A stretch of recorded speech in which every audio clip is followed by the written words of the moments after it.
Assalamualaikum, halo semuanya. Perkenalkan, nama saya Ayu Nur Kumala dari mahasiswa PPG Prajabatan Gelombang 1 tahun 2023 di Universitas Negeri Malang. Nah, di sini saya berkesempatan untuk menyampaikan materi IPS saya, yaitu proses masuknya Hindu-Buddha ke Indonesia, guna untuk memenuhi tugas mata kuliah etika dan profesionalisme guru pada laman demonstrasi kontekstual. Nah, kita lihat gambar ini. Gambar apakah ini? Benar sekali, kedua gambar ini merupakan gambar candi. Candi yang pertama adalah Candi Prambanan yang merupakan situs agama Hindu, sedangkan yang kedua adalah Candi Borobudur yang merupakan situs agama Buddha. Nah, sekarang kita akan masuk ke pembahasan kali ini, yaitu bagaimana sih proses masuknya Hindu-Buddha ke Indonesia?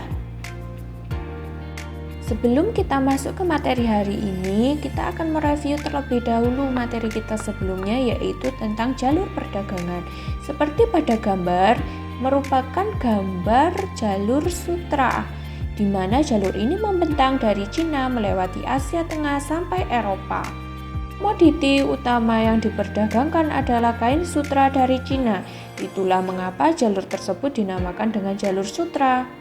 Pada gambar tersebut merupakan gambar peta jalur perdagangan yang dilakukan oleh bangsa India, Cina, dan bangsa Arab untuk melakukan perdagangan pada wilayah Asia. Selain melakukan perdagangan, bangsa-bangsa tersebut juga menyebarkan agama yang mereka bawa, khususnya agama dari India, seperti Hindu-Buddha. Nah, di sini kita akan membahas tentang bagaimana proses masuknya. Ada beberapa teori yang menyatakan masuknya Hindu-Buddha ke Indonesia. Berikut merupakan teori-teori yang mendasari proses masuknya Hindu-Buddha ke Indonesia. Teori yang pertama adalah teori Brahmana. Teori ini menyatakan bahwasannya masuknya Hindu-Buddha ke Indonesia dipelopori atau dibawa oleh para kaum Brahmana yang berasal dari India. Dalam ajaran agama Hindu, golongan yang boleh menyebarkan agama Hindu adalah Brahmana. Jadi, mengenai pendapat latar belakang masuknya Hindu-Buddha ke Indonesia didukung dari kebiasaan-kebiasaan tersebut. Yang kedua adalah teori kesatria.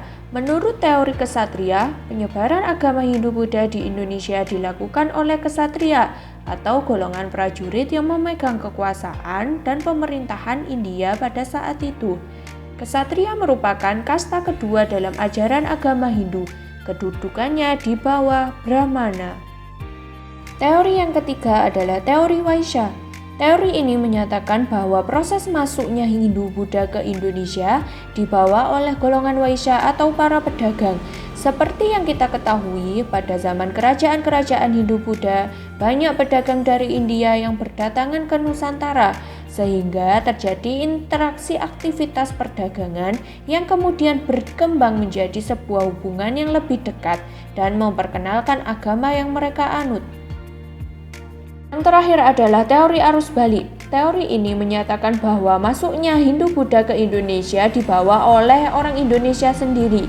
Awalnya hanya orang-orang tertentu yang mendapatkan ajaran agama, yakni menempuh ilmu agama di India. Namun pada perkembangan selanjutnya, merekalah yang berperan aktif menyebarkan agama Hindu-Buddha setelah kembali dari India. Nah, itu tadi pembahasan mengenai proses masuknya Hindu-Buddha ke Indonesia. Terima kasih. Wassalamualaikum warahmatullahi wabarakatuh.